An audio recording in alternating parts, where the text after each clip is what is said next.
that up about, helping most districts. This year we have helped all of the districts except Salt Lake City. And Salt Lake has hired a consultant that helped them go through the process.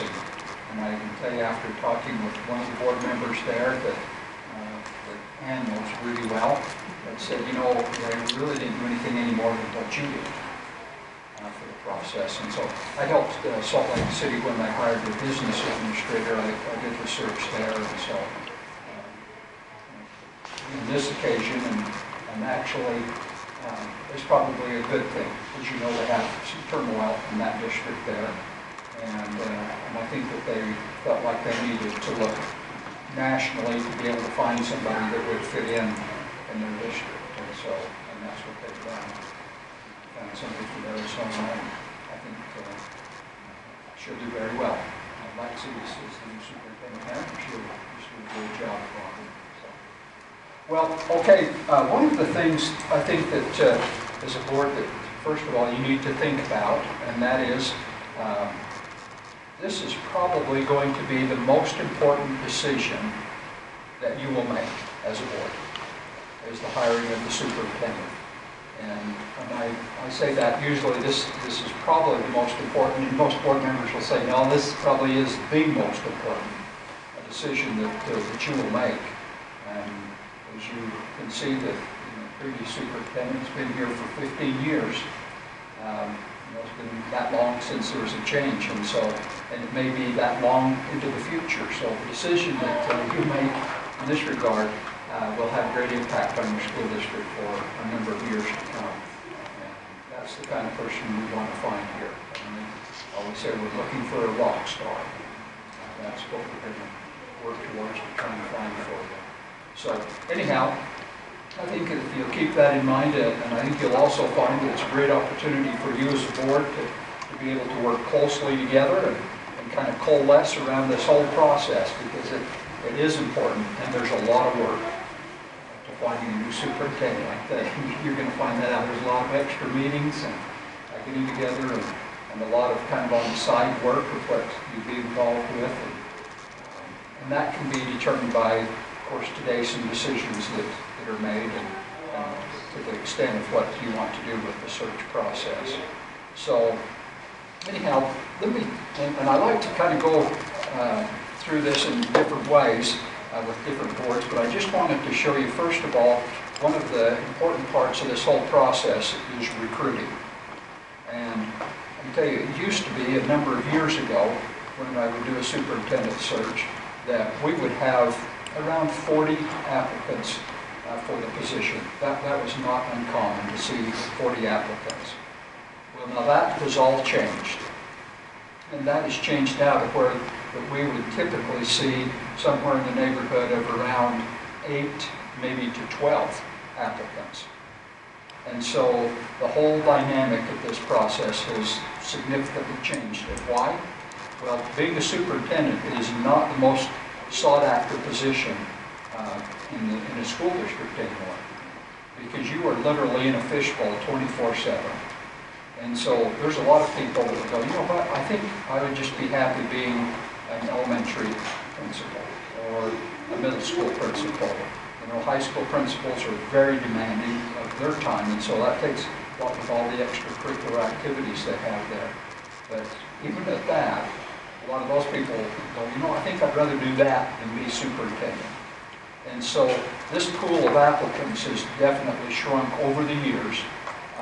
I think also there's a lot of pressure the superintendents feel from legislators, and I think from other agencies. I think that there's just a greater demand is placed upon them. And so we're finding that there is just not the interest of being a superintendent. It's not as sought after as what it once was. Now, with that said, so I have a question real quick. So, is it standard in the state that superintendent is a 2-year, or is it varying from district to district? Our district is a 2-year contract. Yeah, and that's another part of that whole dynamic there, and that is, it is a 2-year appointment. That is by statute. By state statute. Right. Okay. So that's probably part of why that. Yeah, so I know, And I've then only 2 got, year- I've got 2 years, Yeah. and then at the end of that, then it's subject to the board renewing that appointment. Thank you for clarifying that. So that is just another deterrent in the whole process of finding great candidates. Like it. That's great. So anyhow, the thing that I'd like to do is just share with you a little bit of what we have done in the recruiting process. And like I said earlier, years ago, it used to be that we just had a lot of applicants. We'd put out a nice little brochure that looked something like this, and we'd have 40 people apply. But that's not the case anymore. And so now we've found we need to go to something more like this kind of a brochure to attract people's attention. And even that's not enough. Now we take those brochures, we make sure that they're on every website that we can find. It'll be on your website, our website. We put it on all of the websites that we possibly can, as well as at universities. Any other kind of search engine that we find. Indeed is one that we've found that works pretty well. We've tried monster of jobs. That has not worked as well for us. A number of other websites that have been a lot more effective for us. And so anyhow, we make sure that it's put on those kind of websites there to be able to attract some attention for the position. Where do you mail, to whom do you mail the booklets or the pamphlets, either way? The thing that we do is we send that to all of the school districts in the state, and then we send it to all of the universities. Now, that would probably be, I guess, the first question I would have for you is, how far and wide would you like this search to run? And then that would make a difference to us. But that typically would be what we would do, is that we would cover just as much of the waterfront as we possibly can, getting that out there in front of people.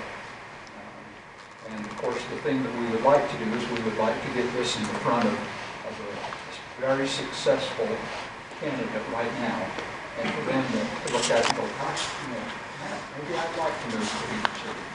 And so we want to get it in as many places as we can. So that would be the first question I have for you, is how far and wide would you like to conduct the search?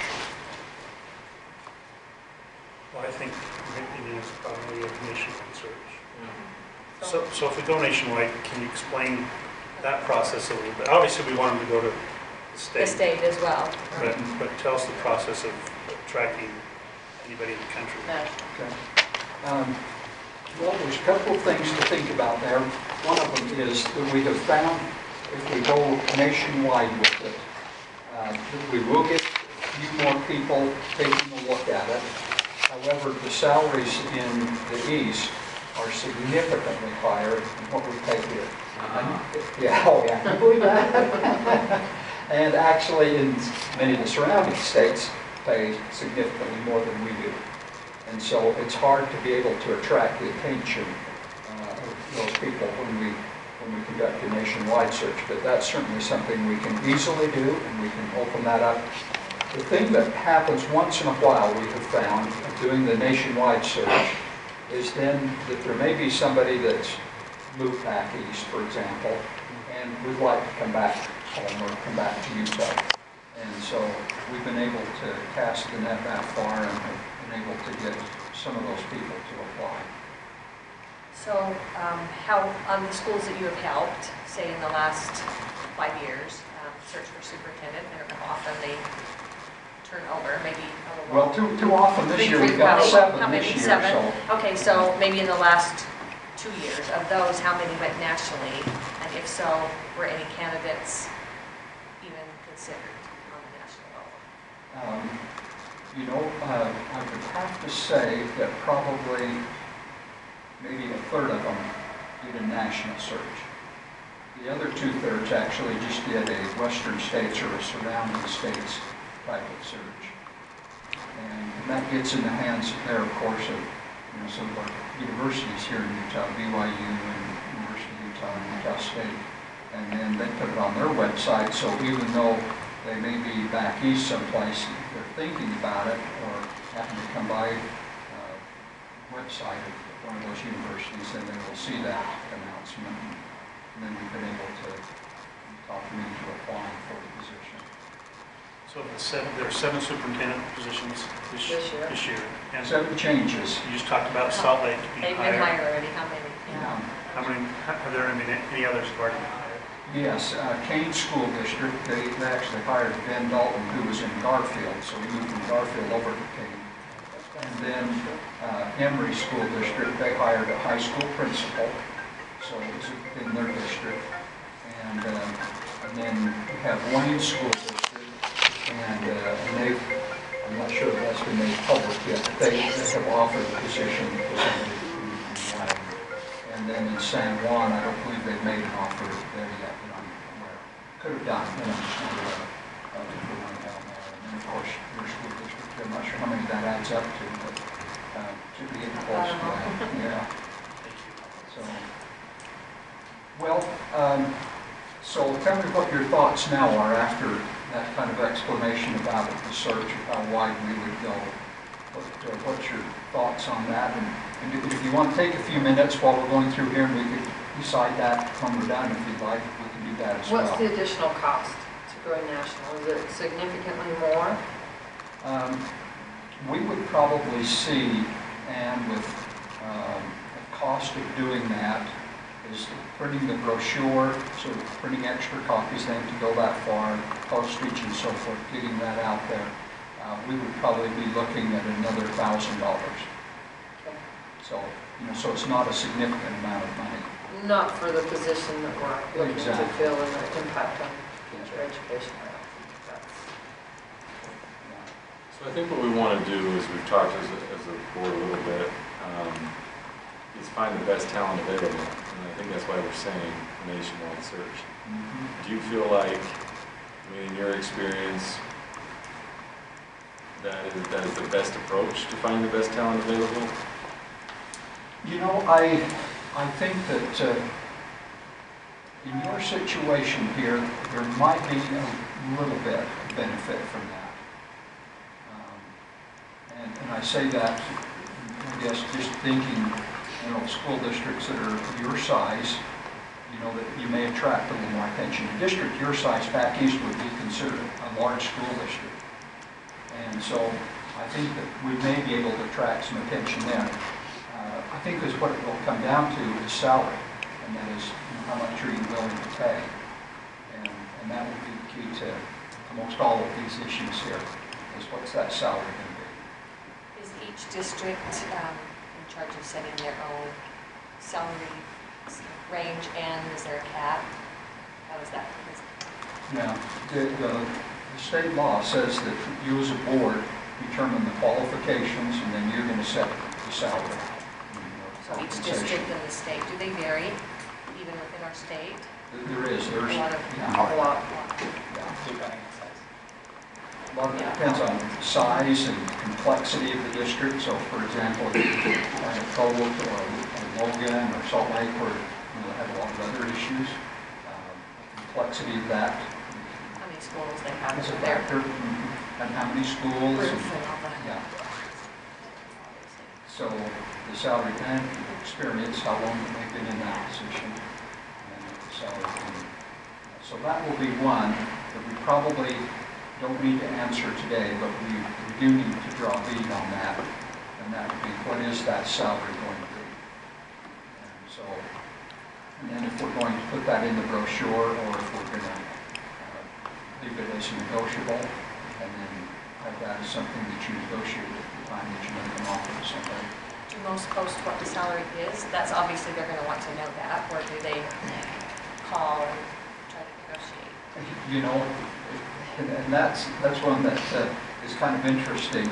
I think if you put a salary in the brochure, and you're saying this is what the salary is going to be for, I think that's helpful, because then we're going to have people who already know up front that's what the salary is, and they're either going to say, I'm going to apply or not going to apply. I think sometimes if you leave it as negotiable, there may be somebody that applies and you go, wow, that's somebody we would really like. know, and then you're willing as a board to be able to pay a little bit more than what maybe you would otherwise do. You go, geez, I didn't know that we would have that person apply, or somebody with those qualifications that would apply, and that happens from time to time. You know, that you get some real superstar someplace that decides, hey, I want to come back to Beaver City or, you know, the area. And so then that's left the board open to be able to negotiate that. So that's quite something maybe you'll want to talk about a little bit and decide what you would like to do there. But there definitely is a benefit if you put it in the brochure and say, hey, that's what the salary is. I think it kind of separates people out quickly, and those who then do apply know what the salary is right up front, and then they're going ahead to apply. So kind of cuts both ways there. So, good question. Okay, well, let me just pass these around, and you can kind of look at those as then when we get started on some of the other items here. You can just be looking through those. Those are just some that we do. We actually do the design work in our office there. Got some people that do that internally, so again, there's no cost for getting that design for you. When we get to the point of printing the brochure, if you have somebody here in your area that can print the brochure for us, that'd be great. We'd love to have them do that. Otherwise, we just use a printer in Salt Lake. We get a bid from 2 or 3 different printers, and that's what we use. But if you have some printing folks locally here and like to have them submit a bid, that'd be great. That'd be good. I think we'd like to do that. Okay. Have you seen the difference in producing the pamphlet type over do you seem to get equal response to those, or more for the fancy one? You know, I can tell you the one, whoever's got the, looks like Blake's got the one from Kane School District right there. That one right there has drawn so much attention nationwide to us. In fact, I had a board member down in San Juan School District when he actually looked at that, and he's a printer, Bill Boyle, some of you may know Bill, and Bill looked at that and just said, he said, that is great work. He even told me, I said, would you like to print that for us? And he declined. He said, no. He said, let's have you guys print that. So that's what we did with that one down there. And so that one has drawn a lot of attention and put together pretty well. So I like a lot of the stuff that we have in that one. And are all of them the same thing, or each board decides what's going Yeah, in? each board decides what they would like in there. Timeline, salary, benefits, and this one. Do you think we'd be able to keep these as a board and look Yeah, at you it can together? just, they're extra copies. I just brought those for you, so you can be looking through those there. And as you look through that, if you look with the idea in mind of saying, okay, this is what we would like in our brochure, and then if you would, and I don't know if you're going to assign, Terry, or if you'll assign Keith to, but one of them, if they would have the assignment to get that information to our office that you want in the brochure, along with the photos that you would like. If you get those to our office, then we can get that put together pretty quickly. That would be. So what kind of turnaround are we looking at from the time that we get you the information? Well, we just did one for Garfield School District, and our graphic arts designer down there did it in one day. So we turned it around in a day. So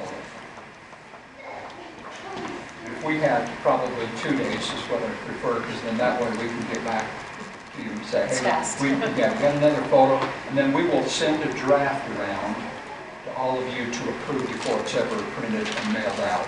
So that would be kind of the process there. If you get the information to either to Keith or to Superintendent Shoemaker, and then have them get that to us, then we'll go to work on it. It takes a couple of days, get a draft back to you, and then when we get the green light from you, then we'll go ahead and print it and get it issued.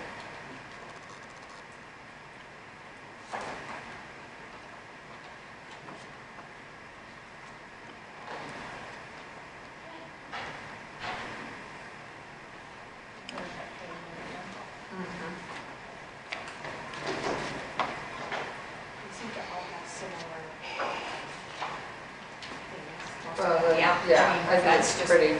And announcement of vacancy, the timeline that we're going to have. This one has And not we're gonna posted. pass these Several- around so you guys can all see them too, and then just ask that we bring them back up when you're done. This, so I think it's interesting, a couple have put salary Mhm. and a couple left them off, so, I Yeah, mean, it just depends. yeah, it just depends on what your, and again, if the salary is sufficient salary, I mean, is competitive with school districts your size here, I probably would put the salary in there. So, and we can probably help you with that, or maybe you already have some of that salary information. I don't know. District your size. I do like, most of them awarded them very similarly. I really like the layout of this one. The pictures attract, and that will be a draw for us as well. Oh, we have Beautiful gorgeous surroundings. pictures. We Yeah, have tan plenty of, Oh, you got some. Dist is a Yeah. beautiful thing too. Definitely. But we want To to get all those showcase. in there. Yeah. Finally, talk about. And then put that little brochure that he received, we planned about the most popular small town to live in, that everybody wants to live in. Yeah, we want all of that, we need to get that. Who's has that one? 'Cause that's- Okay, the other part of the process, in addition now to the brochure and the recruiting part of that, is doing all that we can to be able to get that information out to people. Now, there's candidates out there that may be looking for a job, and that's not necessarily the ones we want. Okay, the ones we want are those who are successful right now, and look for those kind of people. And so I have found a lot of times that your community can be a great resource to you in this area, because everybody knows somebody that may be interested in it. They may have, a cousin, they may have somebody that's a principal or a superintendent somewhere around the country or whatever it is. And we found that that can be a real added benefit to us by having them spread the word and say, hey, did you know this position is open in Wasatch? And just in conversation. And so we need that. We absolutely need that kind of help from people. And so if we can get this put on your website or on our website, so then that you can direct people to that, that would be really helpful and a valuable part of having community councils or district community councils, whatever you have, people being able to get that word out and say, hey, let people know that this position is open. And if you go to the school district website, the brochure's there, and whatever needs to be done. Do you just do a link, and then they click the link and the brochure opens, or tell us how that looks when they go to the website? And I think however you'd like to set that up, typically the thing that we do is we just have on there the title of the position, the Wasatch School District Superintendent position, and then they actually click on that there, and it opens up the brochure, and then you open up the application so form as well.